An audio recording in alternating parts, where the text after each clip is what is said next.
Russia అధ్యక్షుడు పుతిన్ని arrest చేయబోతున్నారా? Putin మీద ఉన్న కేసేంటి? ఒక దేశాధినేతను అరెస్ట్ చేయడం కుదురుతుందా? అది కూడా ప్రపంచ దేశాల్లో అతి పవర్ఫుల్ దేశాధినేతల్లో ఒకరైన పుతిన్ని అరెస్ట్ చేయడం ఎలా సాధ్యం? అంతర్జాతీయ క్రిమినల్ కోర్టుకు ఉన్న అధికారాలు ఏంటి? పుతిన్ని అరెస్ట్ చేస్తే ఎవరు అరెస్ట్ చేస్తారు? అరెస్ట్ చేస్తే ఏ జైల్లో పెడతారు? ఇలాంటి అంశాలకు సంబంధించి ఈ వీడియోలో చూద్దాం. అంతర్జాతీయ క్రిమినల్ కోర్టు నెదర్లాండ్లోని ది హేగ్ కేంద్రంగా పనిచేసే ఈ అంతర్జాతీయ న్యాయ సంస్థ రష్యా అధ్యక్షుడు వ్లాదిమిర్ పుతిన్పై 2023 మార్చిలో అరెస్ట్ వారెంట్ జారీ చేసింది. ఉక్రెయిన్లో జరిగిన యుద్ధ నేరాలకు, ముఖ్యంగా ఆక్రమిత ప్రాంతాల నుంచి పిల్లలను అక్రమంగా రష్యాకు తరలించడం వంటి చర్యలకు ఆయన్ను వ్యక్తిగతంగా బాధ్యుని చేస్తూ ఈ నిర్ణయం తీసుకుంది.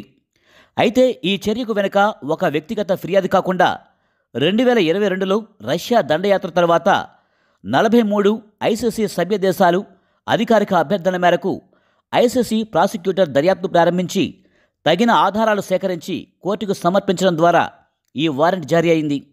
ఐసీసీకి సొంతంగా అరెస్ట్ చేసే అధికారం లేనందున ఐసీసీ సభ్యత్వం ఉన్న ఏ దేశానికైనా పుతిన్ ప్రయాణించినప్పుడు మాత్రమే ఆ దేశం ఆయన్ను అరెస్ట్ చేసే అవకాశం ఉంటుంది.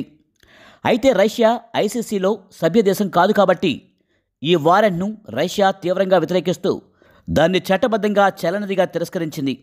ఈ మొత్తం ప్రక్రియపై రష్యా తరచుగా ఉక్రెయిన్కు మద్దతిచ్చే పాశ్చాత్య దేశాలు తమ ప్రతిష్టను దెబ్బతీయడానికి చేసిన రాజకీయ కుట్రగా అభివర్ణించిన ఐసీసీ తాను ఒక స్వతంత్ర న్యాయ సంస్థగా లభించిన ఆధారాల ప్రకారమే ఈ నిర్ణయం తీసుకున్నట్లు స్పష్టం చేసింది. ఈ అంతర్జాతీయ వారెంట్ ఒక దేశాధినేత ఎదుర్కొంటున్న అతిపెద్ద చట్టపరమైన సవాలుగా చరిత్రలో నిలిచింది. ఒకవేళ అరెస్ట్ చేస్తే ఎక్కడికి తరలిస్తారు? ఐసీసీ ప్రధాన కార్యాలయం నెదర్లాండ్స్లో ఉంది కనుక అక్కడికి తరలిస్తారు.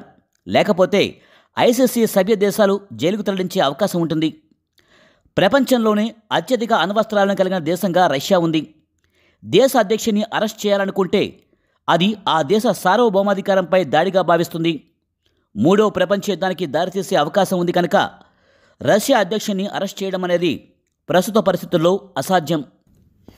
ఈ వీడియో మీకు నచ్చినట్లయితే లైక్ చేయండి, కామెంట్ చేయండి, షేర్ చేయండి.